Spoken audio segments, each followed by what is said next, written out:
श्री राम समर्थ.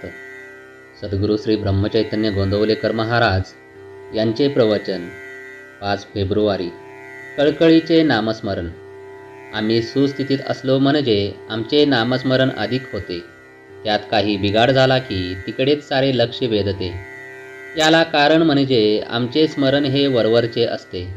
श्रद्धेने नामस्मरण करणे आपल्याला कठीण जाते. परमात्म्याशिवाय आपले कोणी नाही असा दृढ निश्चय अगर श्रद्धा असणे आवश्यक आहे. म्हणजे मग प्रकृतीत काही बिघाड झाला तरी आपले स्मरण टिकून राहील.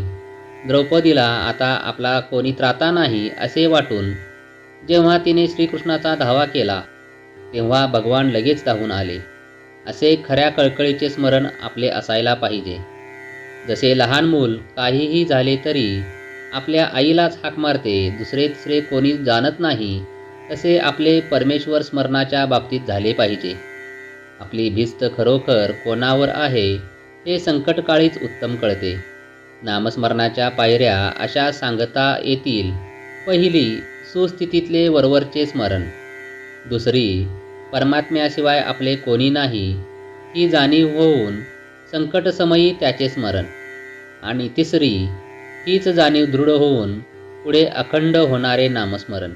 यापैकी वरवर स्मरण करणारा आम्हाला संकटेच नकोत असे म्हणतो, तर साधू संत आम्हाला संकटे येऊ देत असे भगवंताजवळ मागतात, कारण त्यावेळेसच त्याचे खरे स्मरण होते. आपण स्वतः आहोत याची आपल्याला आज जितकी खात्री आहे तितकी खात्री भगवंत आहे अशी झाली पाहिजे. परमात्मा सर्व ठिकाणी आहे ही कल्पना केव्हा तरी आपल्याला होते खरी, पण ती कायम न राहिल्यामुळे दृढपणे आपल्या आचरणात येत नाही. आपली वृत्ती तशी झाली की ती आपल्या आचरणात येईल. भगवंत हा कर्ता आहे अशी आपली दृढ भावना झाली की आपण प्रत्येक गोष्ट त्याला सांगत बसणार नाही. भगवंताला माझे सर्व कळते असे जर खरेच वाटले तर त्याला आवडेल असेच आपण वागू. पहाटे उठावे आणि भगवंताची मूर्ती डोळ्यासमोर आणून प्रार्थना करावी आणि तुझे विस्मरण जिथे होते तिथे मला जागृत करीत जावे. नाही मला आता तुझ्याशिवाय आसरा असे म्हणून त्याला मनपूर्वक नमस्कार करावा. मनुष्य कसाही असला तरी भगवंताच्या स्मरणात त्याला समाधान खात्रीने मिळेल.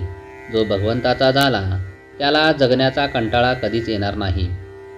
विषयाचा आनंद हा दारूसारखा आहे. ती धुंदी उतरल्यावर मनुष्य जास्त दुःखी बनतो. मी भगवंताचा आहे या भावनेने जो राहील त्यालाच खरा आनंद भोगता येईल. जय जय रघुवीर समर्थ. आजचे बोधवाक्य. भोग व दुःख यात वेळ न घालविता भगवंताकडे लक्ष दिले पाहिजे. श्रीराम समर्थ.